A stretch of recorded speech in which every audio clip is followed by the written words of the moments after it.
Assalamualaikum everyone, it's me Rifa, your regular host from Team Bertho, who's back here again after a very long time with episode 2 of Ichi-go Ichi-e season 3. And like any other time here, we'll discuss about the insights of growth, self-improvement, developing skills, and many more. And to let you know, this show is brought to you by Team Bertho and Yes Girls Movement and Bangladesh Girls Guide. And anybody who's watching up here, hope you find this session worth sticking around with.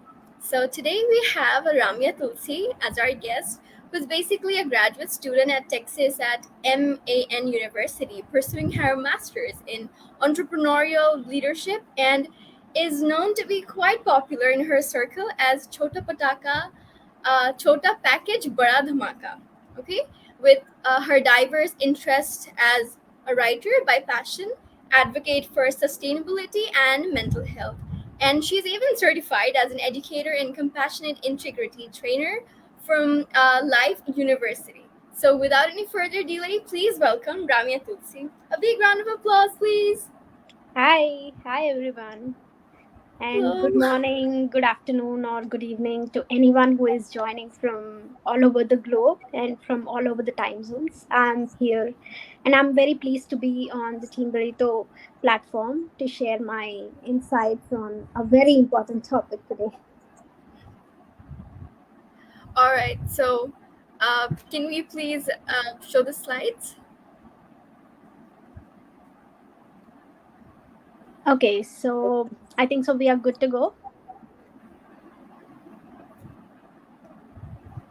Yeah. So today's topic is on wellness within and wellness, self healing and beyond.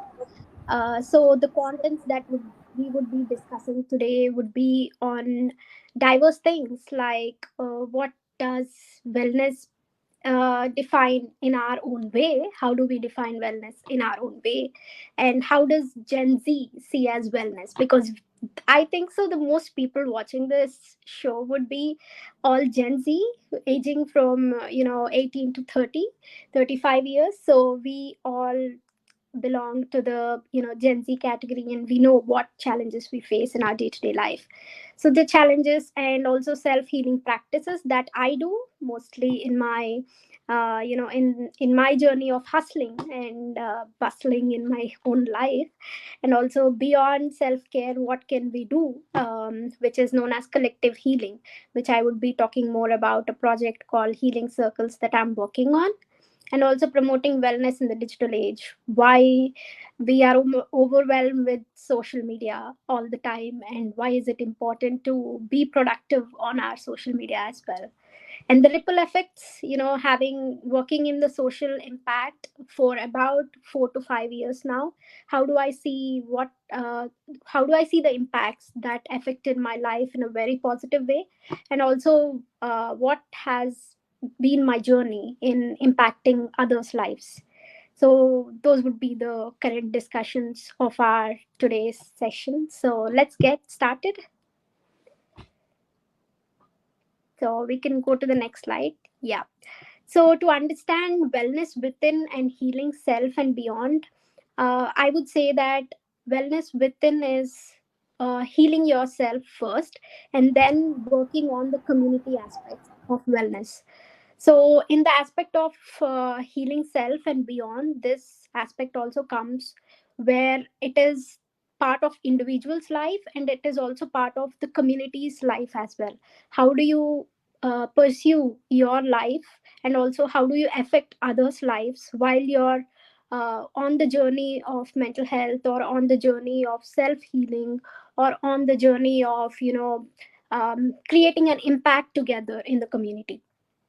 And this reading a lot of articles on wellness and also mental health, I have understood that people are really suffering a lot. So we have a lot of academic pressure, we have a lot of personal and professional pressures coming up every day. It's a day to day activity that we go through, and it's okay to feel not okay all the time as well. I'm not saying that, healing is a slow and steady process. So I'm not saying that today I speak about healing and tomorrow you start healing yourself. It doesn't happen in that way.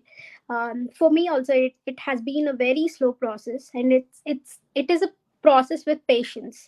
So you need to be very patient with yourself and others too.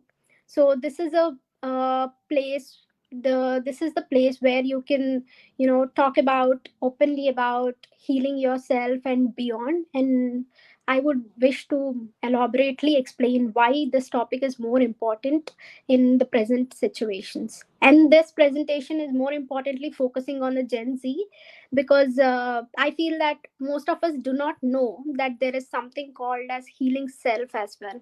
We do not take it as important as it is. So because I feel that if I want to make a social impact, firstly I need to be positive with my health, mental health or physical health or emotional health. Only then I could create an impact. So firstly take care of yourself, or else you cannot create an impact, going further in your impact work. So yes, we can go to the next slide.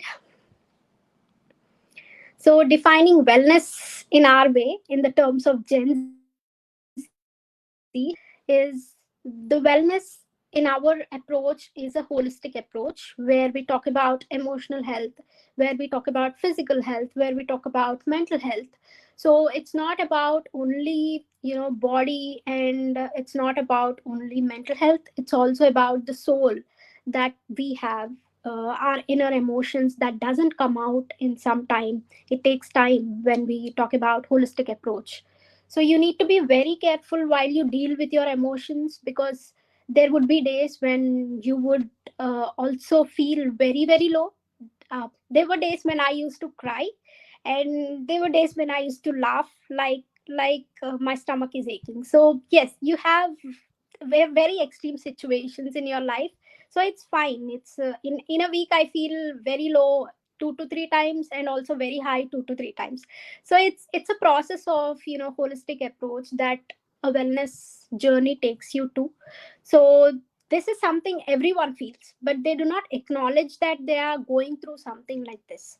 So this process is something that you need to acknowledge, and you need to take care of yourself in diverse ways. It's not just only going to gym, or going to a tour. It's not just that. It's just feeling yourself more comfortable with your emotions, and also acknowledging them, appreciating them, on and treating them very positively. Even if it is a very very low moment, treat it as a one of the emotion in your life, and also share it with others, so that others also know that you're feeling low and it's okay to feel low. And maybe they would connect in some way. When they feel low, they might take your suggestions, and they might try new things as well. So, in our way, wellness encompasses physical, mental, emotional, and social aspects of life. As we are human beings, we interact with many other human beings in our life, in our college, in our work professions. When we socialize with people outside our college stuff and outside our office. So, we interact with many young people as well. And also this also has an interconnection with the other age groups as well, because the I have seen many young people interacting with diverse age groups. I have been interacting with diverse age group as well, and trying to understand that why is there a gap on how do they think and how do we think. What is the difference on the why are we giving more importance to mental aspects, and why are they giving more importance to the physical aspects of life.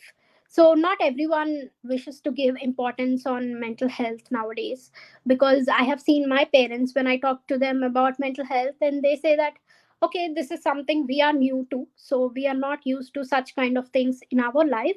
So this is something only your age group has been starting to think of like that.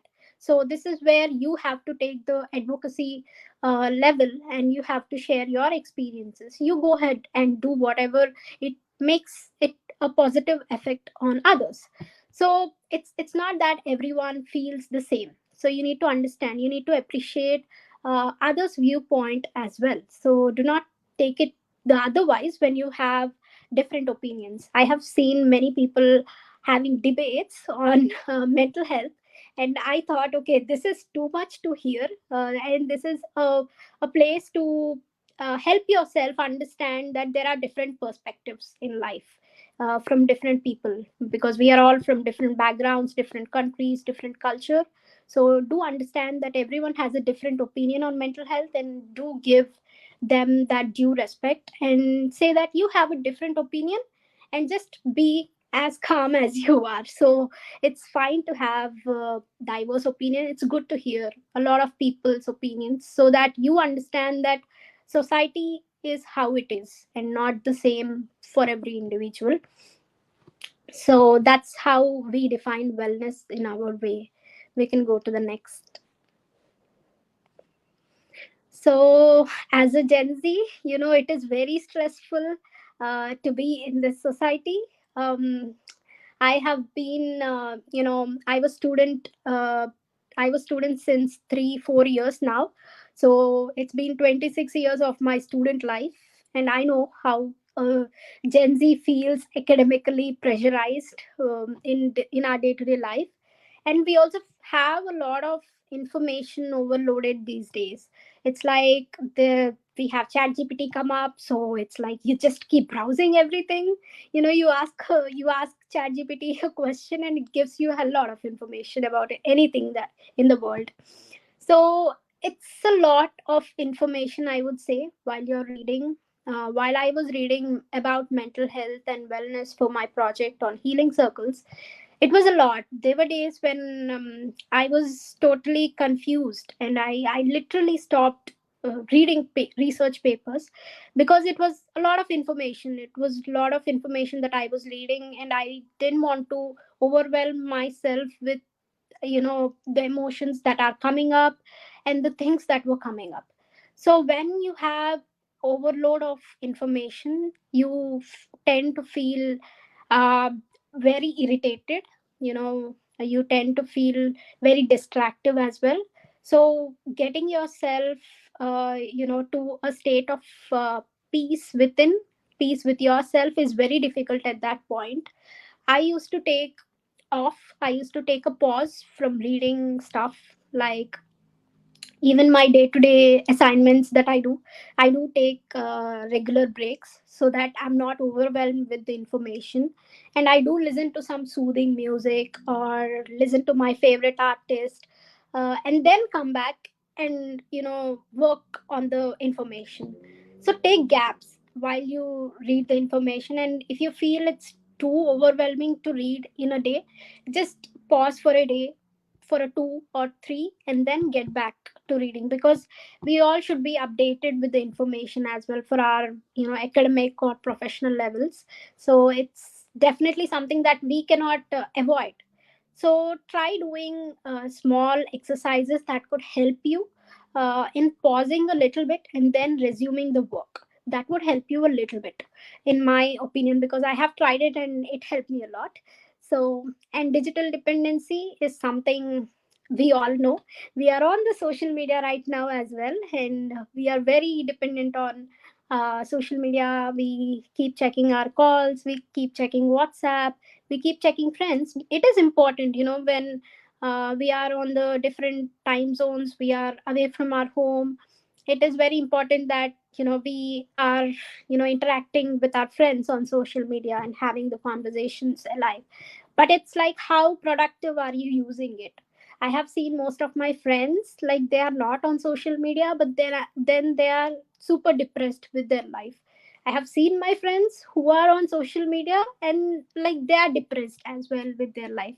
So it's the either way, because we are always, we cannot show that we are happy, chilling out with our friends, we are cool, we are doing some fun stuff on social media. That is how social media works. Like, people only show the glamour, glitter stuff, but then there are situations back end, when we totally are upset with ourselves, we cry.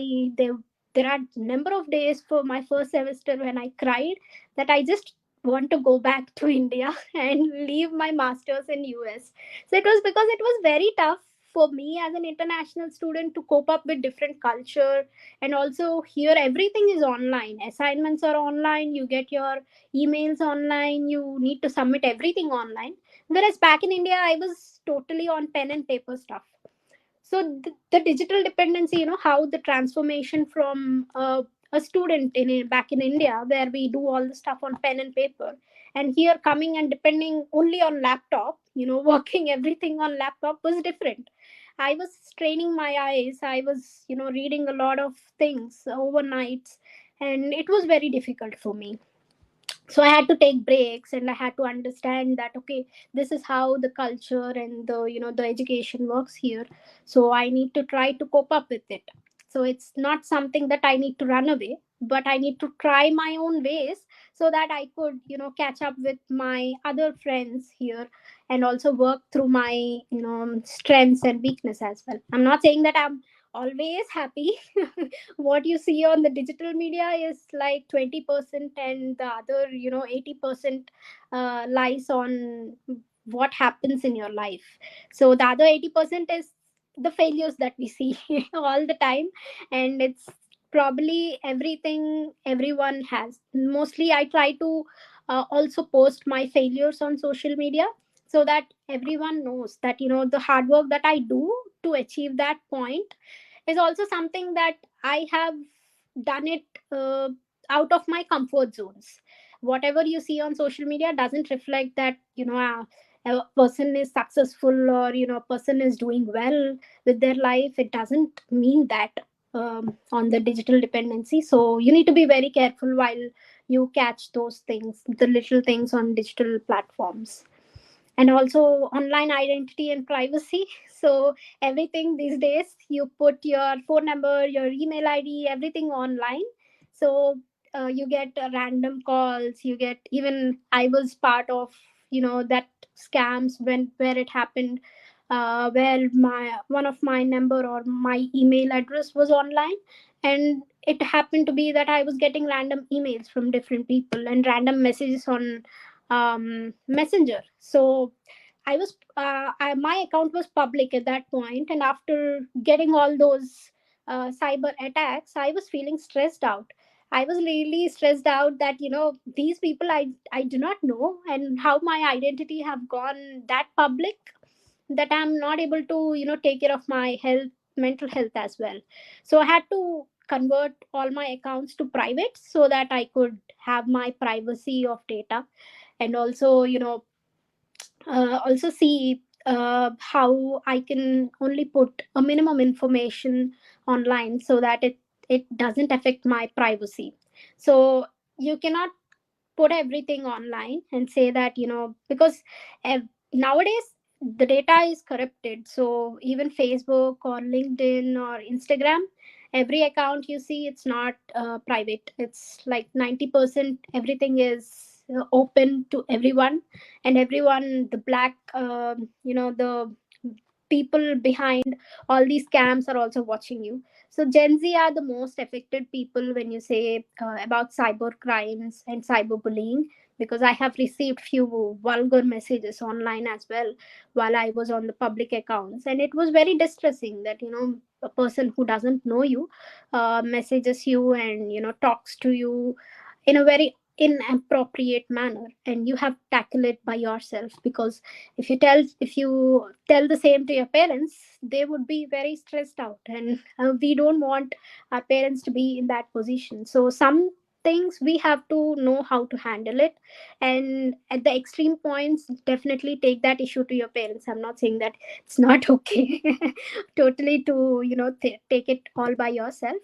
But then there were issues that I had to tackle as well as a Gen Z while I was on social media. And it's fine, because I do understand that after a lot of experience that social media acts in this way. So I have to keep my little things private. And also economic uncertainties, because now we see a lot of inflation going on in and around countries, and we are losing jobs, we have freezing in the hiring places as well. And so people are very stressed out. We are very, even I thought of graduating in December 2023, but then I heard that in here in US there is a lot of job freezing that is happening, and the students are not getting hired in the December 2023. So I had to postpone my graduation till May. So we have to act accordingly according to the economic uncertainties. So some things that are not in our hand we cannot do anything. So some things we have to leave it to the universe. However it happens, it happens, but then you have to figure out your ways on how cool and how calmly you can tackle them in your peace of mind. So it's also the same thing that happens to any age groups. And also in COVID time we have seen a lot of layoffs happening now. Also a lot of layoffs are happening. A few of my friends were laid off and they just give me a call and say that I do not know if I would ever get a job in my life after this, because I was well paid in my previous job and now I don't have a job. I need to start all over again. It is a very painstaking process for them, and I do understand that it's very pain that you need to start from scratch after you have done a lot of work in the previous years. So be calm and patient to others as well while you talk to them. You do not know how or what is happening in their life. So do not estimate that everyone's life is peaceful or everyone's life is happy happening. So you do not know what's happening in their life and how they are going through, what they are facing. So be patient with the economic uncertainties. So, and also climate change is also very important. I feel climate anxiety mostly because coming to US, I have seen mostly because back in India we used to have a lot of plastic pollution and all, and also a lot of traffic in our area where I used to live in Chennai. So every day while I walk to my office, I had to go through bus. I have to travel in a local commute. So I do see a lot of people, I do see a lot of traffic, I do see a lot of pollution happening. I do see what all global changes that are happening. So these are some things that make you anxious. So it made me anxious as well. At a point of time, I was using menstrual pads which were very which were very plastic pollution to the environment, and I was feeling I was not contributing enough to the global actions. So then I thought I was very much into plastic oriented stuff, so I need to act on sustainability aspects. So let me try menstrual cup, using a menstrual cup. I started using menstrual cup and then I felt really relieved, I would say. It's been 3 years that I have been into using a menstrual cup, and I feel a little bit that I'm contributing less of plastic waste to the community. So these are some things that you can do, instead of the global actions or policy level actions that are happening. It's just to reduce the environmental concerns that you are having, or having that low feeling that you're contributing something to the environment is very much important in our Gen Z's life. So that's what, because Gen Z is always about impact and social networking, because we are very socialized with people and we want to talk to people, we want to engage with other people. So engaging with other people also comes with how much impact are you creating in your own way. It's not about policymakers, it's not about bureaucrats, it's not about the high level committee people what they are saying. It's also about what small changes you're taking to create that small steps of impact. So this is something that I have started for myself, and I also educate my friends. Even they want to use a menstrual cup or they do not know how to use a menstrual cup, I would love to invite them for talk and say that this is the way you use it, and how did I try using it in different types. And it has been stressful as well while I was using that. So because I was body shamed of why am I doing it, why am I talking publicly about menstrual health. But then people started understanding that okay, menstrual health also has an impact on our mental health as well. And then people did appreciate me on speaking about the small actions that I have taken. So it is the way that you create your your ways in the aspects of global warming or climate change or environmental concerns as well. So it totally depends on your perspective and how you're reacting to it, how you're acting on the certain levels of things that you're seeing around you. So, and also I wouldn't, Gen Z also has a lot of pressure. We have academic pressure, we have social media pressure, we are constantly on a lot of pressure. But then we also need to take care of our inner health, which is our mental health, our soul, our peace, and how do we find our peace and all that stuff. So it is okay to be not okay any time of your day or all the time of your day. But then if you're really feeling overwhelmed every day, then I would suggest you take some help, seek some help from a professional, because that is where it comes that you're really disappointed with something and you need to talk to some professional about it. So we can go to the next slide. And also coming to self healing practices, this is a best part of my life, I would say. I have been on this journey of healing myself since a year now, and I have done different things to heal myself whenever I'm not fine, or whenever I feel low, because I was also hit by COVID. I was also COVID positive for a while, and it was very low for me. It was like every day I used to feel low. There was nothing that I could do in that environment. And I started painting, I started drawing, I started expressing myself, expressing my emotions through art. And that has been a hobby for me right now. So even when I feel stressed out, or when I feel like a little bit off the road, I just take a pen and I just draw something, I just doodle something. I try to be creative enough to express my emotions. Even though if you don't want to talk to others, it's fine. You have to come out and express it in a healthy way. So creative expression of your emotions is very important in life. Try to figure out what is that way that you can creatively express yourself, just for yourself. uh, Else for nobody else. So it's just for yourself, even it's for just walking on the road and walking in the nature, walking in the park and having that stress free time. That's your creative expression of work. So just do try to do different things so that you can understand how to creatively express your emotions. And then also reflect that these emotions are certainly good way or a bad emotions that I'm feeling, or how could I improve on my healing journey. How do I also support myself in this? And also journaling and self reflections have been the most important for me. I don't journal every day, but I journal the important things in my life, like when I score a little less mark in my test, when I'm like I do not feel so good while talking to others. Did I face anything today? Did I see any change in my behavior while I was talking to other people?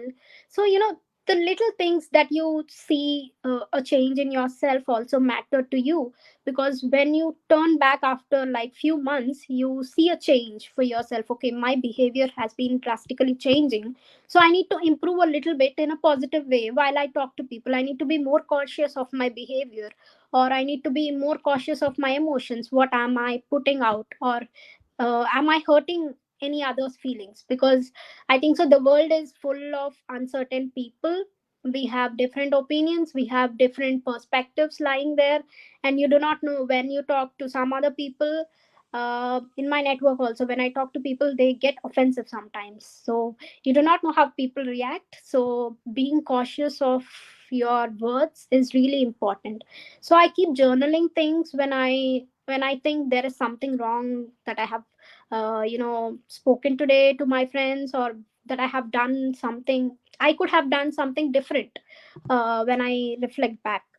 And also social support and meaningful connections are really important in life. Having that one friend who you can call up at 2 o'clock and say, hey, today I think I'm really feeling low, can we just talk? Or can we just hang out for some time? Can we just hang out for a coffee? Can we just go out on a beach? So that one friend is very much important in your life. So, like, even if it is in your parents, or even if it is in your um, you know in your professional life, in your friend circle, find that one person, one or two persons. Even if you don't have them on your list, then you can always contact me. I would be always ready to talk to people and understand their emotions. I would be there as a listener, rather than giving you suggestions, because I think so that's more important, to hear out people and just not pass on judgments on them. So, and also something that I have been doing to myself is finding peace in my own way. Like, this is something that I have started recently. This is a small candle, scented candle on my table. So the nice aroma that gets to you just gives you the pleasure of having that cool and calming place surrounding your workstation. So just having those small self healing practices gives you a lot of energy. And also, I also record myself while I cry, or while I feel very low. I just talk to myself on camera. I record myself there. Something that I have, like, after a few months, I just see that and I just laugh to myself. Okay, I was very foolish in some stuff. Why did I even cry to that? I don't know, because that's something that helped me. That sometimes I go back to those uh, times when I just keep crying, and after some time I say, okay, this is something very funny I have reacted to. So you can also record yourself on self recording mode and see how it goes as well. That has helped me a little bit. I record myself and I see after a while, and I feel this is very foolish that I have done. I should have done it better. But then it's fine to open up your emotions, because every time it's not, even for me, it has not been easy. It has been a slow and gradual process for my self healing practices. So you need to be very cautious on what works to you and what works to me, what works to others. So you need to find yourself in this process. So be sure that you experiment with a lot of self healing practices that and you can also know through internet, or you can just call me, and I you can just interact with me if you want. I would definitely give you some self healing practices that has worked for me and that could work for you as well. And moving to next, this is very important. uh, Beyond self. So because healing yourself is the first step of the your mental health process. But then beyond self and collective healing is something that I have been working through since 1 2 years. It is like your journey of collective healing through community and impact work, and also connecting other young people to this healing journey. So how can that be done? Because collective healing is something where you need people, you need to interact with people, you need to have social connections. That could be done through education and awareness. You can also create content online. I know, so I have posted my body shaming issue on the social media platform, and most of my friends reached out that hey, I have been through the same, but I never had this courage to speak up on social media. Rather, you have done it, and I'm so proud of you. So you taking that step first is very much important, to educating people that it's okay when you want to speak up about some things that you have gone through in the past. So educating people through social media and creating that awareness that it's fine. Everyone's life is not glamorous. Everyone goes through a lot of things, and it's okay to share them. Share your difficulties or failures on social media also creates an impact in others' minds. So like that, I have by creating those social media posts, I have actually talked to a lot of young people who were in the similar situations, but then they were not pulled out from that zone of, I have to talk to people, or they did not have that emotional support or social support to say that, I have to post this on social media, or I have to talk to a friend about this, and they kept it to themselves, and it that impacted them a lot in the longer term. And I think so that's a very unhealthy way of treating your emotions. If you want to heal yourself, firstly try to express it either to yourself or to your loved ones. Only then the process of healing starts to take place. And also amplifying voices and stories, like the team Burrito has been doing, bringing a lot of young speakers to talk about the work they are doing or the expertise they are having, and amplifying, helping them amplify their voice on diverse, very crucial topics is really important. And also having a platform like this is very crucial for us. So thank you so much, Team Burrito, and the whole team who has been working, day and night to create a social impact. We are very thankful to have you and looking forward to more and more achievements for the team as well. And also cultivating empathy and connection. This is something I learned recently, because I did not have the, I did not know the concept of empathy in the start. But once I started learning and training myself on integrity and empathy learning, then I started, okay, this is something that also affects our emotional and physical health as well. So create having that empathetic mind and heart or body or soul is also something that you need to practice. It doesn't come in a one day thing. You just read about empathy and you get an empathy on some other person, or you get an empathy on the world issues that are happening, or the young person who is affected by climate action. So it is a slow and steady process that you develop while you interact with people. So coming out from your comfort zones, interacting with people is very much important, because I was a very shy person in my school. I never talked to a guy as well in my schooling. So and people who see me now on social media, like they are literally shocked that, I have taken very uh, bigger steps in my life that has transformed my speaking skills or communication skills. I have developed that empathy towards each other's communication, and listening patiently to the other person, and then putting my perspective. So I have seen most of my friends getting really, dumbstruck when they see me on social media, talking to a lot of young people and creating that social impact. So it is a slow and steady process. Even if you have not started that, it's fine, it's not too late as well. Everyone has their own pace of journey. So you do not need to start as soon as possible. It takes time. If you think that self healing is something that you need to explore, self love is something that you need to explore, just start the slow and steady process.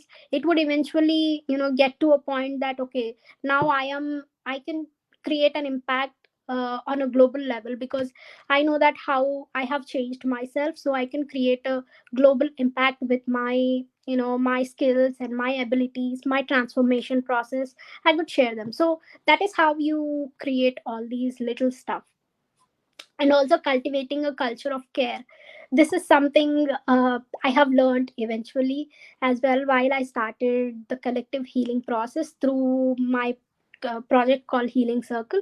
Because everyone has a different kind of culture, and culture has a lot of impact in your day to day life. Because you wake up, you talk to a person in certain behaviors, that's something that is rooted in your culture. So that's something that you come up with. And uh, I have staying in America and staying in back in India, there was a lot of cultural difference. Here as well, I see a lot of other community people also acting in a different way, because they have lived there in their community and they have come here for studies. So it's very different, the people interacting with you, the behaviors that you see, the attributes that you see in young people also is something coming from their root cultures and from their country. How did they grow in their neighborhood, and what environment did they grow? So that is something you have to take care of while you're talking to others. So do not neglect this point, that they come from a different culture and they would have a different opinion, they would have different mindsets that they have seen in the past. So everyone's point and viewpoint has to be respected in that way. So I think it's something that we have to see, that while growing up in a society, you have to also work on yourself and also work on contributing to the society in a positive way. That's how I feel collective healing takes place. We can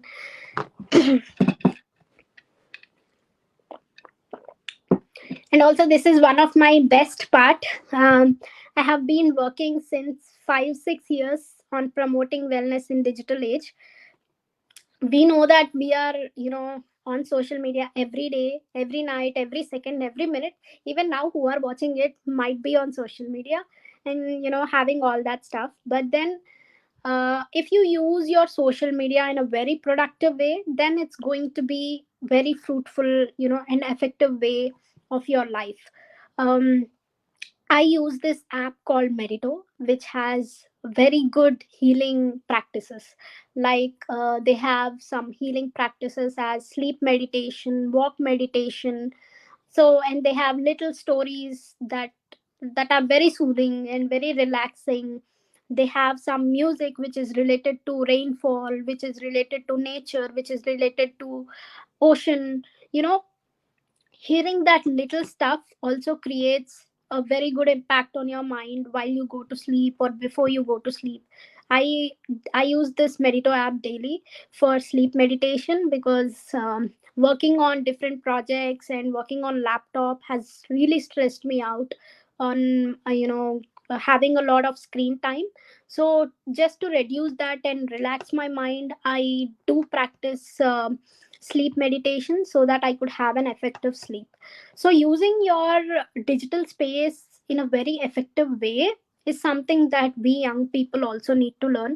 Everything that is in this digital era is not bad or not good. So, you have to think what is good for you, how productive are you using those spaces, and how it is helping you out in your transformation process. And also, cultivating online presence is something very important. Like posting everything on social media is not required, or posting nothing on social media is your choice. It's something that every young person has it in their mind. Most of my friends are not on social media, and it's okay for them, it's okay for me too. So accept is the acceptance of being the presence, having that presence on social media is good or not is up to the choice of the individual. And also, healthy practice is good, like having a minimal screen time if you want, or just watching the stuff which is good or positive to you, because everything on social media is not good, that we all know. So watching the stuff which you want to see, like motivational stuff or meditative stuff, or segregating your own priorities is very important. Because I have seen my friends who were a little bit depressed, they just watch something related to their negative emotions on social media, and they just come up saying that today I'm like, I feel that I need to harm myself in this way because I have seen this video, and so on and so forth. So watching that negative stuff also creates a larger impact on young people who are having that depressed emotions in their mind, or uh, who are not feeling good enough with their emotions in a day. So you also need to see what to watch and what not to watch if you are in a Gen Z area. And also, digital detox is very important. Sometimes there are days when I just delete my Instagram, LinkedIn, Facebook for about a month, or about 10 days, about 15 days, about a week or so, and just not be there on social media. Even though if I get notifications, I off my all notifications. I do that settings on my phone, and I see that that has also impacted a little bit positively, because having that little pause in your digital media is also important. It's not always being present on social media. is very much important for a, Gen Z. It's not like that. If you feel there is a little bit pause required, do take that pause, do take that digital detox, see how it works. I have done like 2 days of digital detox, 3 days of digital detox. I have started small, and then I have went to 1 month of digital detox, 2 months of digital detox. So, trying out what works for you best, exploring things is in your hands. So you need to take care of it in a very productive way in this digital era, is what I would say. If you want to have a good digital, wellness space in your life. And we can go to the other stuff. Talking about healing circles, this is something that I have come up with a group of people. Um, Palguni Mainam and Shweta are my uh, uh, healing partners, my roommates as well. So we are working on healing circles, which goes by the tagline as embracing you. We are working on this project since a year now. We have hosted different sessions in a way, and also healing circles for us is like a healing space where we nurture our day-to-day emotions, and we understand how to heal our emotions in a healthy way rather than feeling very disturbed with them. And also, our goal is not to create a counseling space. It's just an informal space where young people can come up, meet, do some creative activities, creative expressive activities, and work on their emotions in their day to day life. So we are not here to create a formal clinical space. It's an informal community space on mental health and wellness for students, and that is something that we have been working with the Texas A&M university facilities as well. In the past, we have worked with Texas A&M galleries, foster galleries, and it was very fruitful. We have an advisor on board called Dr. Sara, and she's a psychologist, psychology profession person, and she knows what young people have been going through. So we have been meeting art educator from Tamu Art Galleries as well. So we are trying to understand how creatively our emotions could be expressed through this project. So that's what we have been trying to understand, and this is a baby project that we are working on. We still need to create a larger impact on the society from our community led initiative.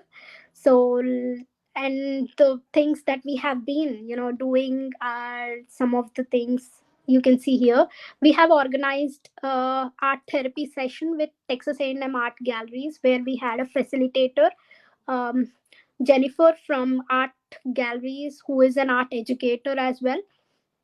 So we were trying to understand how colors impact our emotions. How do we, how does blue color seem when we talk about our emotions? Is there any color, uh, colors that express our peace emotions, or colors that express our anger emotions, colors that express our certain emotions that are undervalued or underrepresented.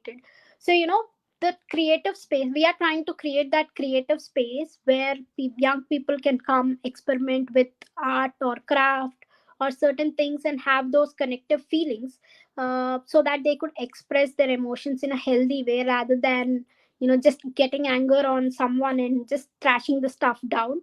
So we are trying to have that emotional connect with people, so that this space is a healing space rather than the people could come here, explore their self healing journey with us, and understand how their emotions can can be working in their day to day life.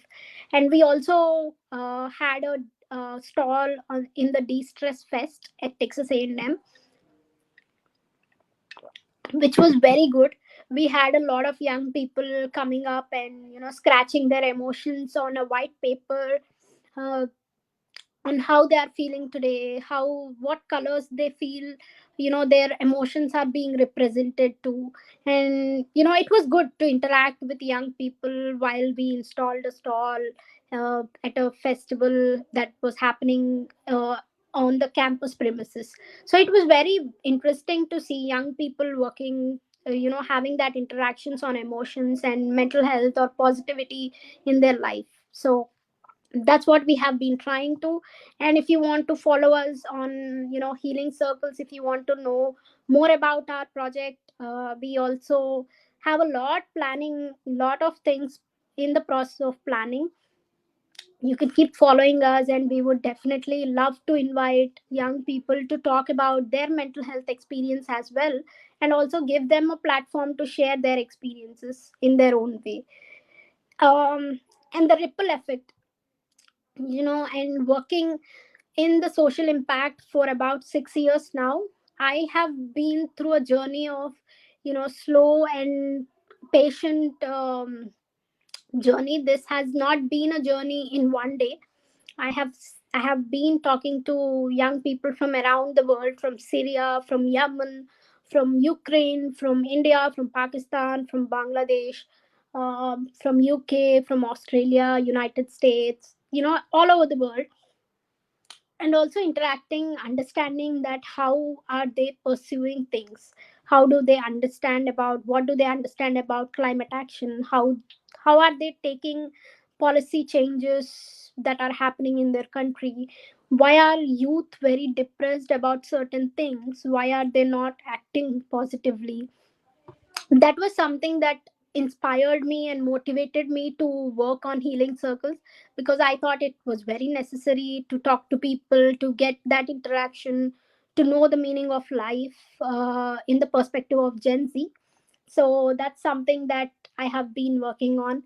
And also, when you are in the creative, when you are in the impact space, you also know the act of kindness.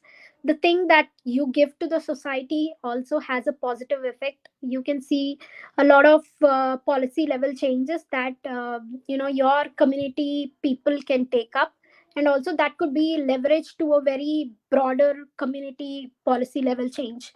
So you're creating that small impact, but then it is going to be a bigger impact after a couple of years. So think of that as an act of kindness. If you give something to your society, something bigger thing would happen, and you will be loved by many young people, and you would be the inspiration that someone would be looking up to. And also, sharing your knowledge and skills is not bad. You always need to share your knowledge and skills, as I'm doing now, because working in the social impact space, I understand that whenever you share, you grow as well.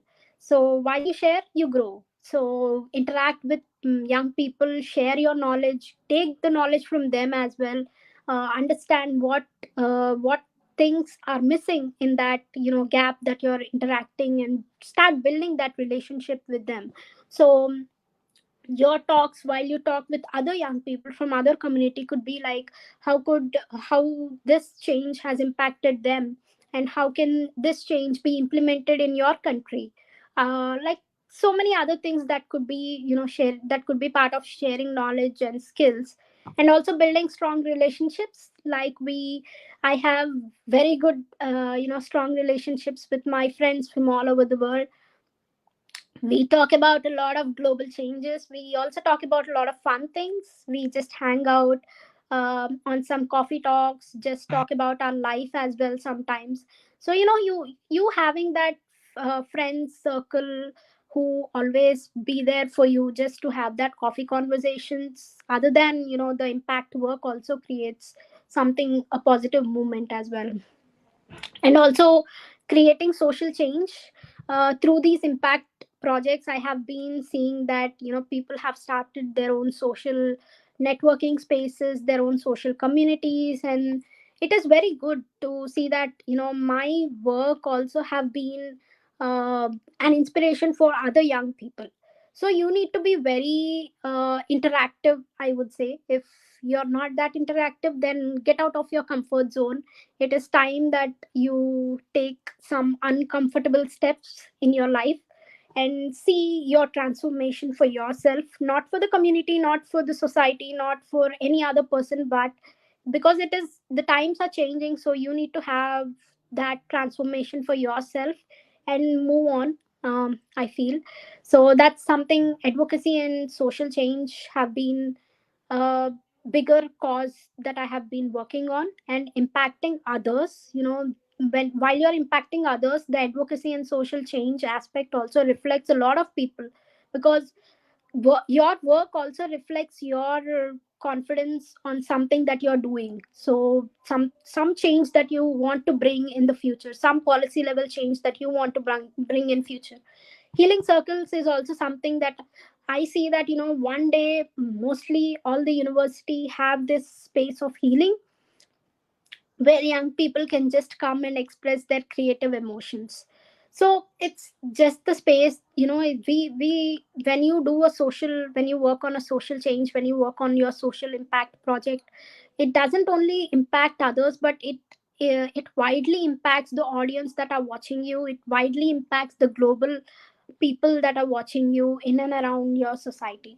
So whatever steps you take in your social impact, don't underestimate that it's a very small step, but rather see it as a bigger vision, that after few years or a few years, you would see that particular social project turning into a bigger policy level change that you want to see in your society, in your community, in your country, or wherever you live in.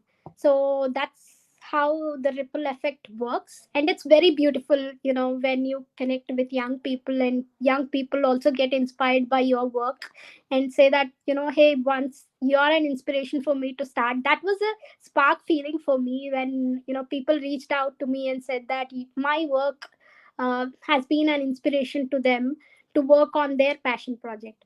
So that's something that I did not even know that I would be hearing someday, but then it happened because I worked on my own, and I started my healing journey. I started working on my transformation. I started being uncomfortable with my emotions. I started working on those uncomfortable situations. So, getting yourself up and doing those things would make you the different person and unique person in others' life. So that's how the ripple effect and impacting others would work. So yes, that's. And also, if you want to contact me, these are my contact details. So Ramya Tulasi at Ramya Youth for Economics at gmail.com, or you can follow me on Instagram, Facebook, and LinkedIn as well. So you can reach out to me anytime. I would be very happy if I can help a young person in any way in my capacity. I would love to do that. That's it from my side. Okay, Ramya, it was so nice of you to come up with such amazing topic. I mean, only a few people can actually come up with such initiatives, that too, which is very informal, right? Usually, we only go take uh, sessions to the designated counselors, and at at times we often don't find ourselves comfortable sharing our problem regarding mental health, which is why a few of them just remains unsolved, and we just keep suffering, right? But whatever you guys are doing, it's so good, so amazing. I hope uh, in future you come up with something really, really more, I mean, an extended version to this. Definitely. I'm planning for a business model so that, every young person can avail the space at a very low cost or subsidized cost. And I would love to see this healing circle project being implemented in every university across the world. So that is my bigger vision. So let's see how does that turn out, because I see this is a small step towards a change, and maybe in the future we would definitely see a longer term goals and longer vision for the mental health and the wellness of young people. And also I would love people interact knowing that what young people still need in this space of healing, what are they looking for. If they want to share anything that they feel it is really important, I would love to think on that ways and see how could we include that in the space of healing circle as well. Okay, so that was it from my side. I am pretty sure we're almost at the end of the session, and we'd like to wrap it up here. Do you have any suggestions for Team Bertho on which you could uh, tell us on different things we could focus and improvise, maybe? Okay, as a team, I would say get on with some coffee conversations over any weekend or once in a month, just to talk something apart from your work, apart from your life. Having that, small conversations on, hey, this week it was very fun in our university. We hanged out with some other friends, some other community people. We noticed this in their attitude. Having that little conversations on, did they find any different cultures? Did they find any different behaviors? Did they find anything unique in any other way, other than your study topics, other than your team works, other than your stuff that you're doing, social impact work that you're doing. Come out with those fun conversations, because that really gets the team along, I would say, because I usually have those fun conversations about movies, about something that I watched and that was very crazy to me, some situation which I watched in the movie, and it was like, yeah, this was something similar to that has happened in my situation as well. So just like that, have those little coffee conversations. It need not to be very formal. It can be very informal in nature. Just get on Zoom call or have that interaction physically, meet up in a coffee shop, have that little coffee conversations. It would definitely, give that team really positive vibes. And also, from a team, you would definitely grow to, good friends. I know that you have already been good friends with your team, but then having that stronger bond also impacts a lot in your life, that, you have a team that you can call as friends, as buddies whenever you want. So that's something that would be interesting to see. Okay, Ramya, it was really, really nice having you as our guest for today's show. And we'd like to wrap it up here. And I genuinely appreciate all those who are listening for quite some time. And now that we're at the end of the session, I'd like to wrap it up here. Hopefully, you'll be seeing more of me in the upcoming sessions of Team Bertho. Till then, I'd want you guys to stay safe and sane and stay hydrated because it's really hot out there. Bye, Bye. everyone. Bye.